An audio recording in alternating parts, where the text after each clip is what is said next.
12 weekends. That's how many Saturdays and Sundays I spent hauling lumber, sanding panels, drilling supports, and sweating my ass off in the back of Chris's rented property like I was an unpaid Amish contractor. 12 weekends where I gave up golf, college football, and actual sleep to build him a post-divorce man retreat, which he told everyone at work was his healing space. What he didn't tell them, or me at the time, was that he'd be using that healing space to plow my wife. Let me rewind. Chris and I met freshman year at Arizona State. We were both pre-engineering until we realized we hated calculus and beer was more fun. We ended up in marketing instead. He was the guy who could make anyone laugh. I was the guy who could remember people's birthdays. Solid team. When he moved to Denver in 2013, I helped him pack. When he got married in 2017, I was his best man.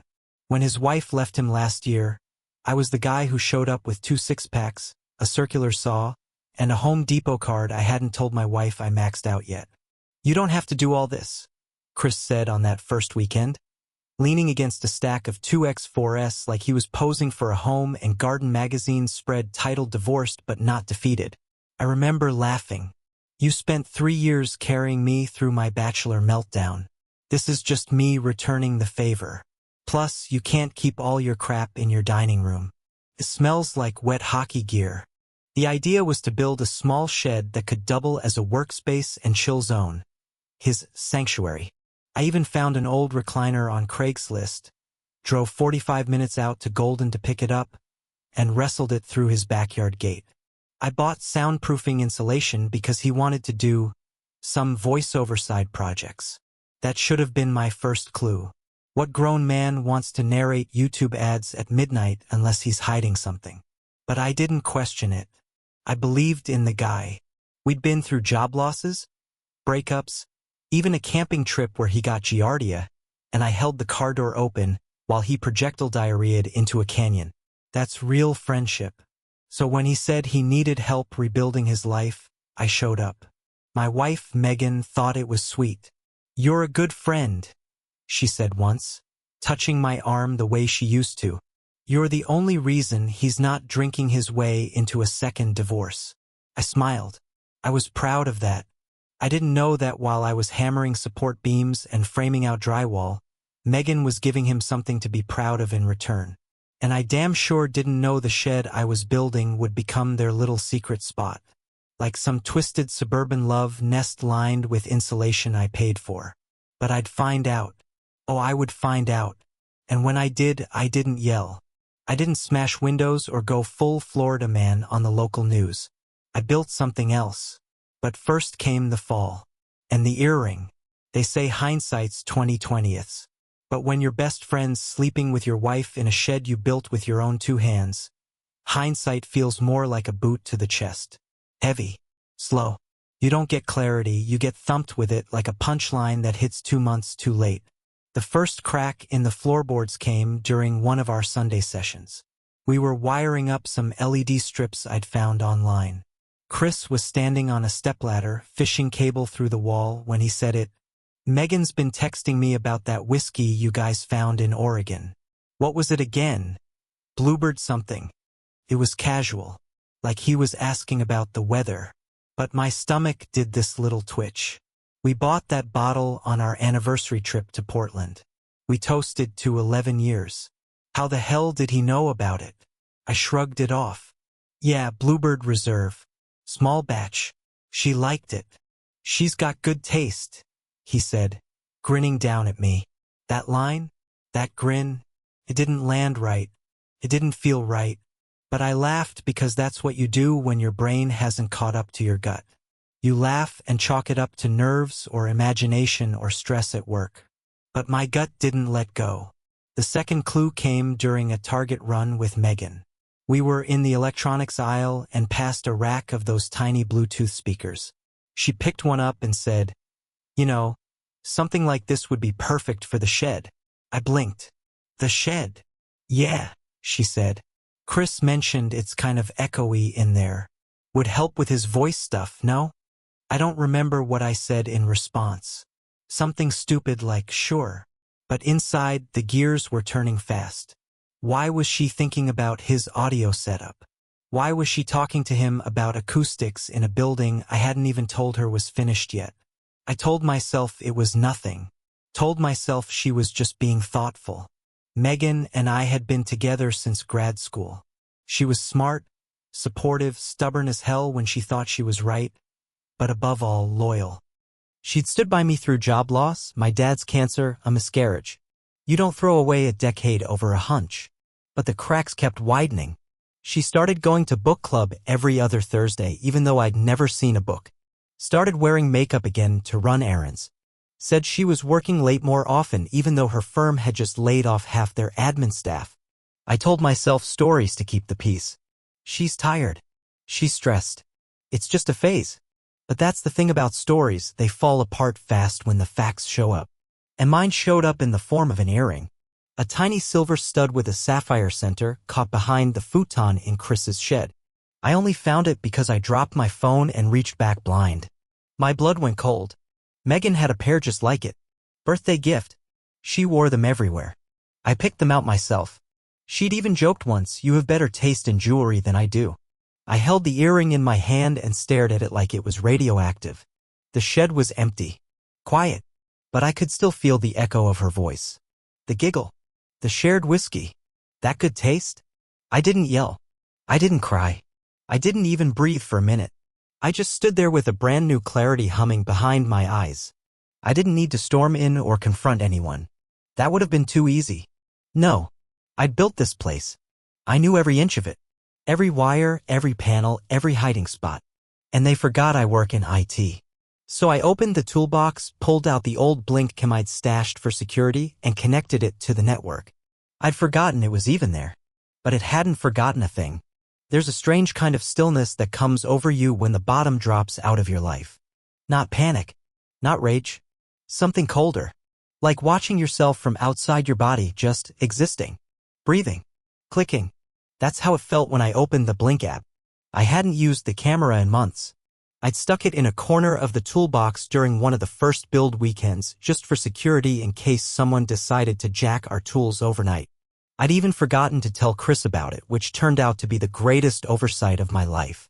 The battery had died weeks ago, but thankfully Blink stores footage to the cloud. I logged in, hands shaking, and started going through the timeline. The first few clips were normal. Us working. Me hauling drywall while Chris messed with the air conditioner unit we jerry-rigged. Dumb jokes. Dust clouds. Grunts. Music playing on his phone, Fleetwood Mac, I think. Then it changed. 2 Fridays ago. 6:27 p.m. The clip autoplayed.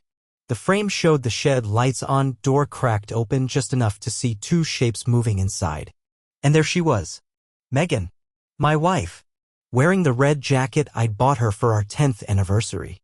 Laughing like a teenager. Kicking off her shoes. Chris followed, holding 2 paper cups, coffee, or maybe something stronger, I couldn't tell. They kissed. Fast, like they'd done it 100 times. Comfortable. Natural. No hesitation. And then they didn't stop. I paused it. My thumb hovered over the screen like it could erase what I saw. But you can't unsee that. You can't rewind reality and swap in a better version. There were more clips. Different nights. Different angles. Sometimes she brought food. Once she brought a blanket. One night, this one tore something loose inside me. She was sitting in the recliner I'd dragged from Golden, the one I'd wedged through that stupid back gate like a jackass, and she was reading my old college book of poetry aloud while Chris rested his head in her lap. He never read poetry. He said it gave him high school trauma. But apparently my wife reading it in my recliner, in my shed, changed that.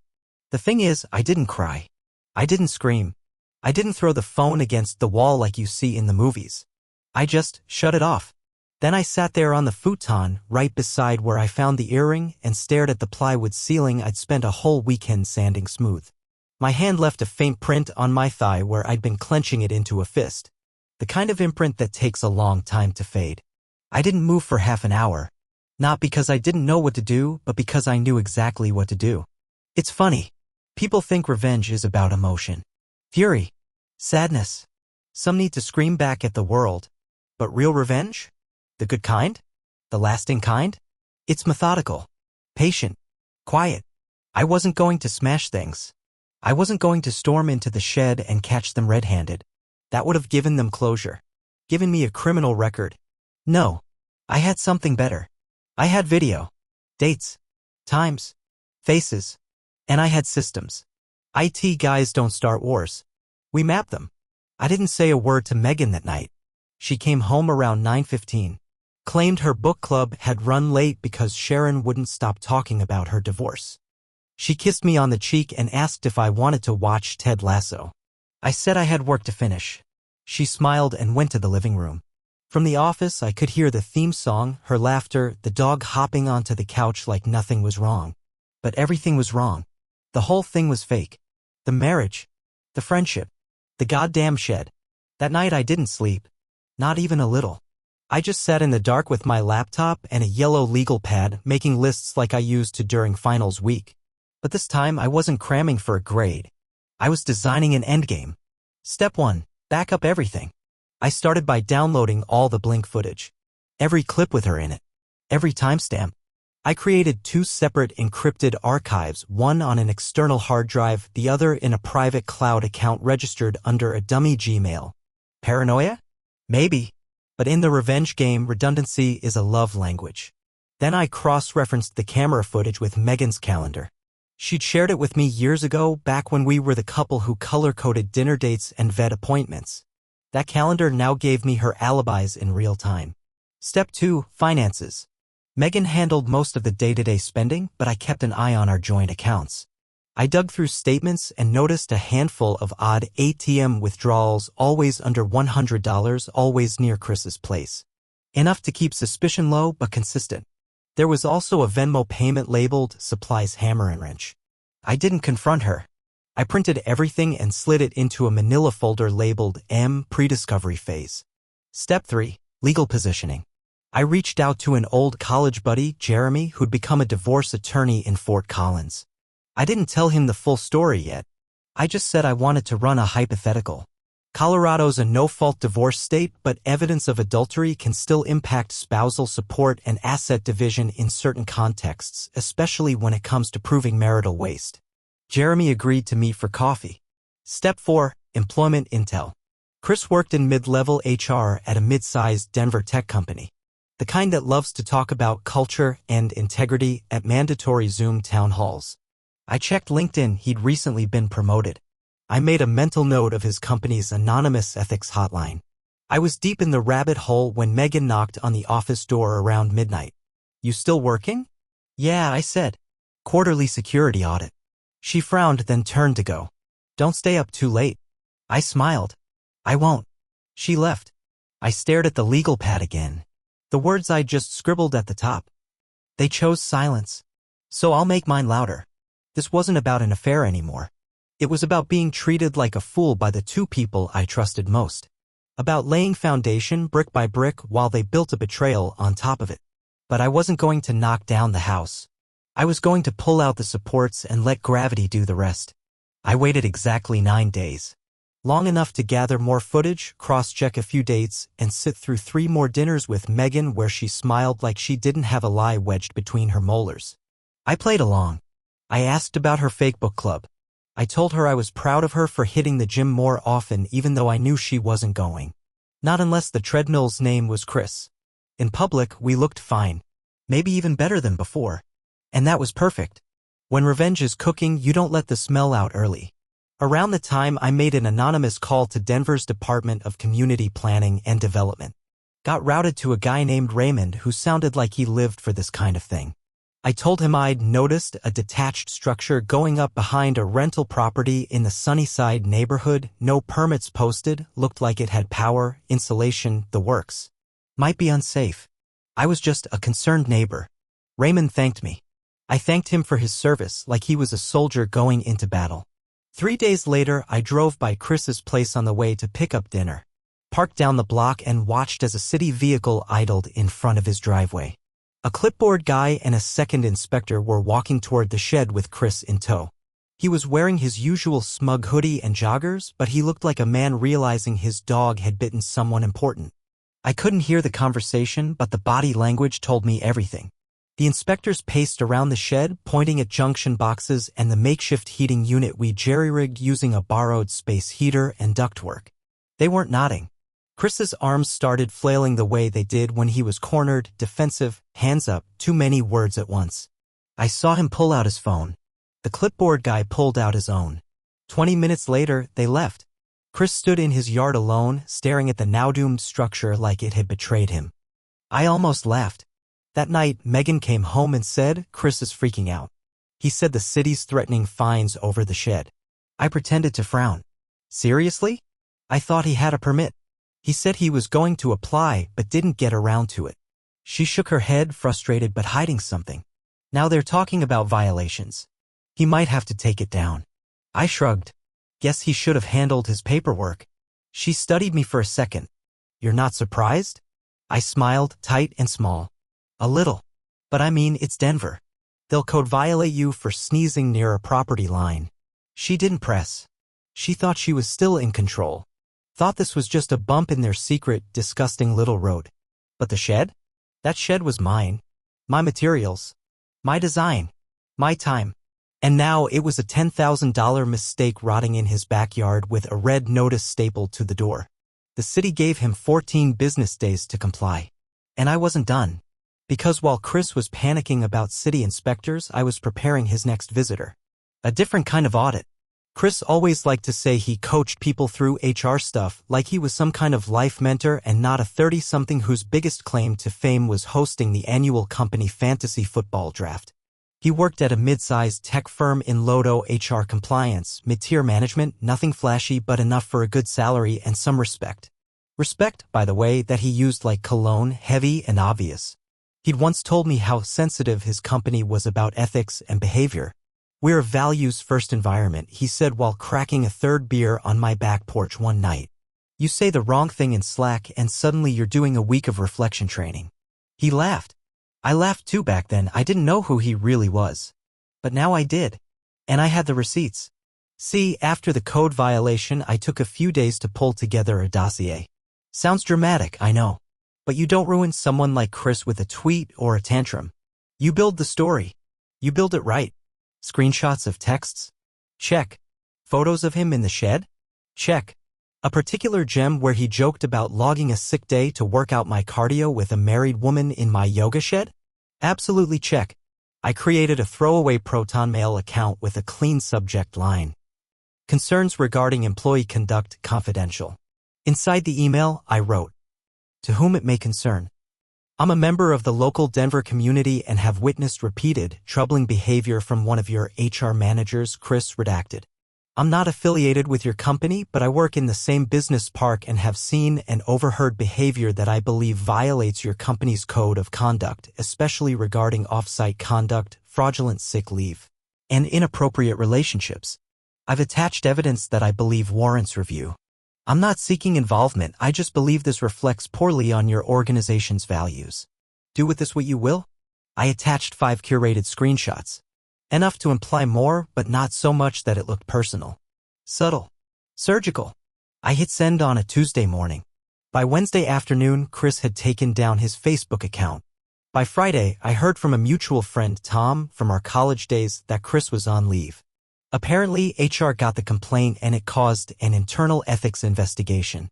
Translation: the golden boy of human resources got clipped by the very system he thought he owned. I didn't smile when I heard the news. I grinned. And here's where it got even better. One of those screenshots I'd included? It mentioned another woman at work. Just a passing comment like most idiots make when they forget words have weight. "Lunch with Jenna again today. Might be the only reason I show up anymore. LMAO. I didn't know who Jenna was, but someone in his company sure did. And now Chris was radioactive. Megan mentioned he was stressed about work over dinner that weekend. She said it casually like I didn't already know. Like I hadn't personally installed the fuse that was now burning toward his career. I played dumb. Hope he's all right. He's been through a lot. She nodded. He says it's all politics. Of course he did. But politics don't staple ethics violations to your locker. And the best part? I hadn't even used the worst footage yet. That was reserved for Megan. And the family court. Megan didn't see it coming. Not because she wasn't smart, she's actually frighteningly clever when it comes to work drama, gift receipts, and pretending she's just tired from yoga. But like most people who cheat, she'd started believing the lie she was living. And somewhere in that haze of deception and half-truths, she forgot I was still in the room. Watching. Listening. Cataloging everything she didn't say. I filed for divorce on a Thursday morning. Colorado's a no-fault state, which means cheating technically doesn't matter for the reason you split. But it does matter when it comes to things like spousal maintenance, asset division, and custody, especially if you can prove something called marital waste. That's when one spouse spends shared money on an affair or behaves in ways that financially hurt the other person. Which is exactly what Megan had done in a shed I built with a man I fed burgers off my own damn grill.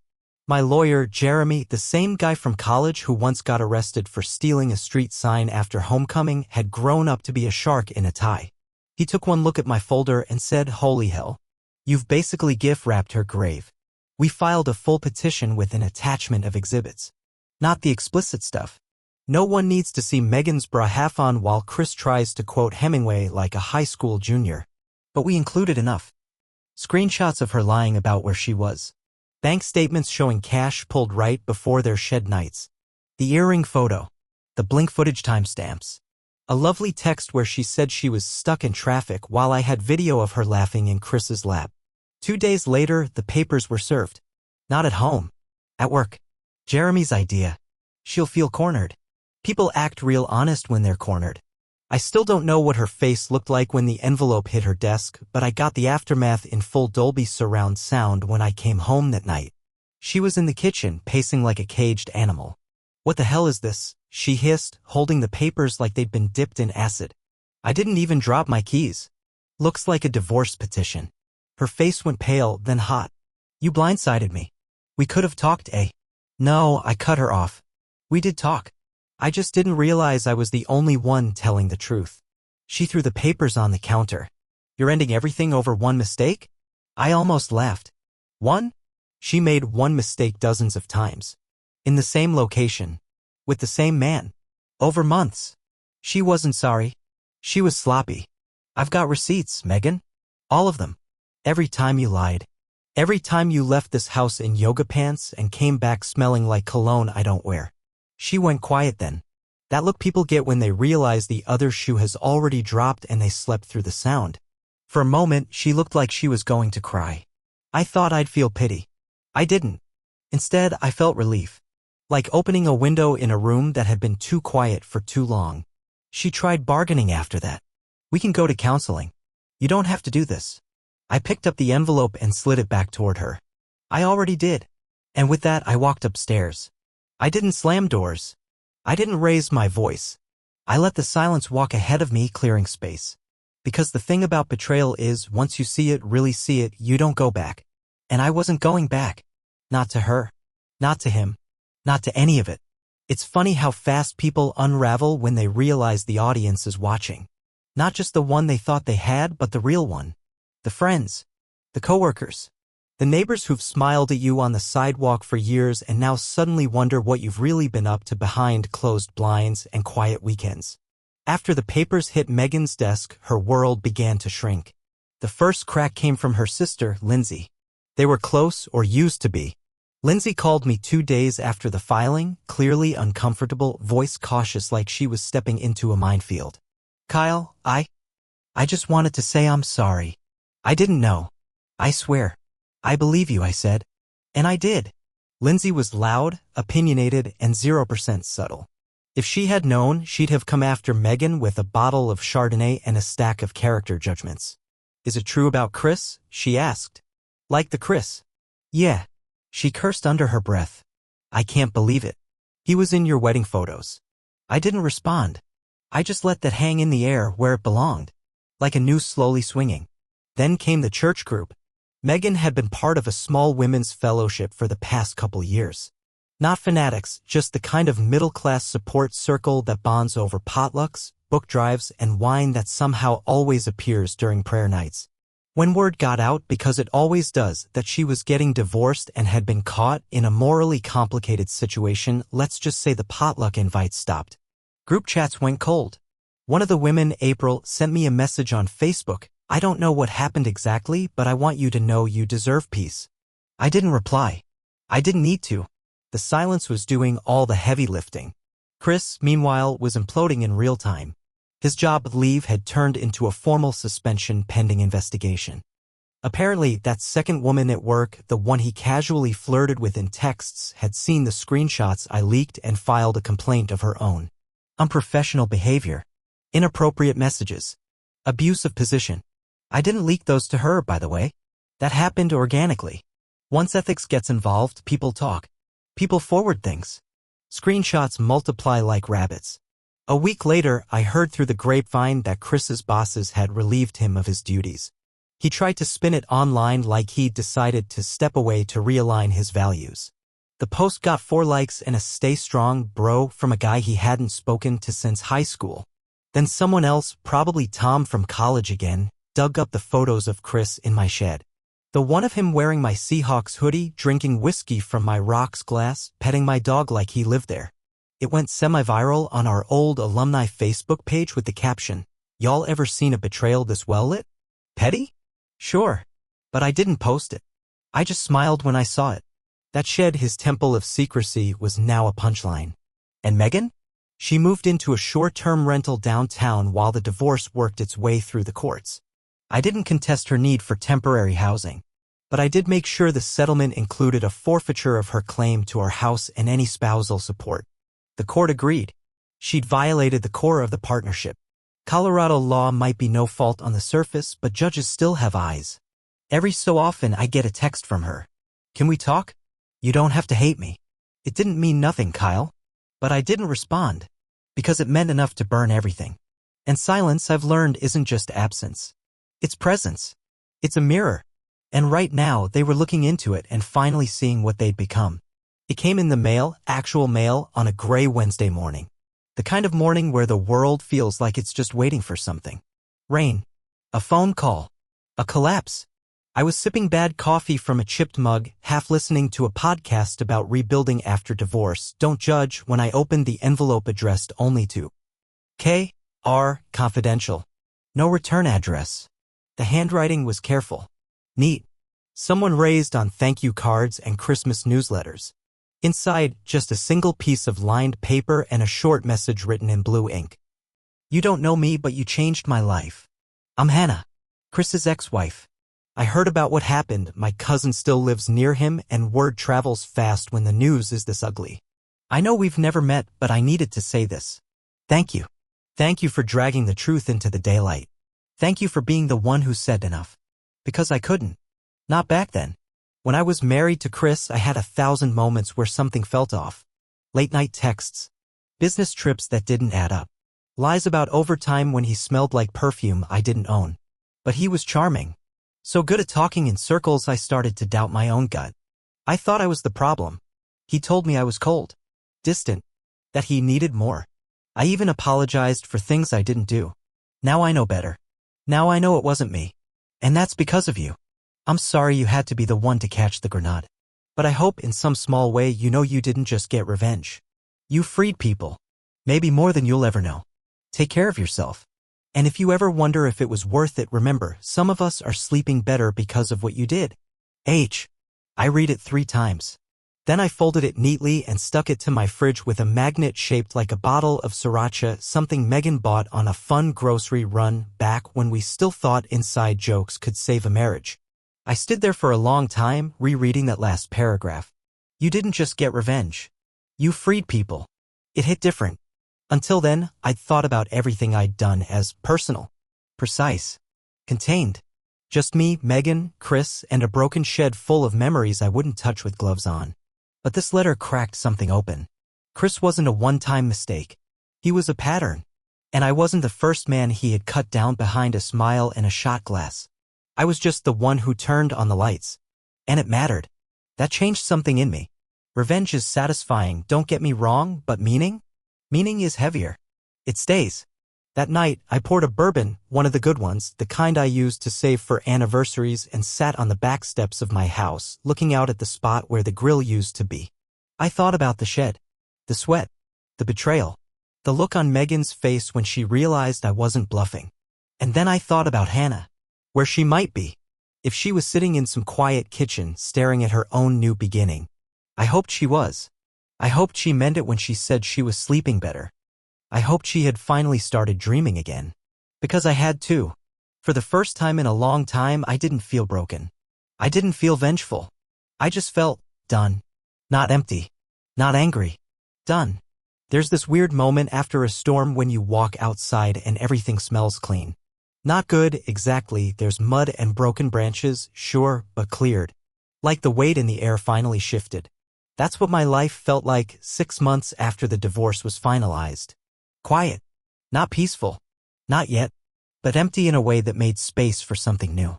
After Megan moved out and the legal dust settled, I stayed in the house. People asked why. Hell, my own lawyer asked why. Said it might be better to start fresh somewhere else. But it wasn't about square footage. It was about principle. I built this life. I built these walls. I wasn't giving up one more thing because two selfish people couldn't keep their pants zipped. So I kept the house. But I tore down the shed. Not all at once. I didn't want some dramatic bonfire or sledgehammer meltdown scene. I took it apart one beam at a time. Unscrewed the paneling I'd nailed into place. Removed the carpet she picked out with fake enthusiasm. Salvaged what was worth keeping. Let the rest rot. By the end of that weekend, the only thing left was a rectangle of scorched earth and a few lonely pavers where the futon used to sit. I threw out the recliner. I gave the TV to my neighbor's teenage son. And the earring? I mailed it to Megan's office with no note. I didn't want closure. I wanted a clean surface. That summer, I built something new. Not another shed. Not a man cave. Just a bench. One bench. Solid pine. Finished by hand. It sits in the back corner of my yard now, facing the tree line where the sun dips low around 7:30 each night. Sometimes I sit there with a book. Sometimes with a drink. Sometimes with nothing but the breeze. I adopted a dog, Rufus, a 3-year-old mutt with bad hips and a good heart. He doesn't care about betrayal or court dates. He just wants belly rubs and slow walks. We get along great. I switched jobs too. Moved out of the IT firm where Chris and I used to swap bar bets. Found a quiet position at a nonprofit doing security consulting. Less money, more meaning. I sleep better now. One night, around mid-October, I got a text from Megan. It was short. I hope you're doing okay. I think about everything. I'm sorry. I stared at it for a minute, then locked the screen and placed the phone face down.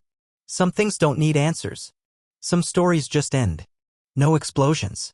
No vindication. Just an acknowledgement that what's broken stays broken and what's whole comes after.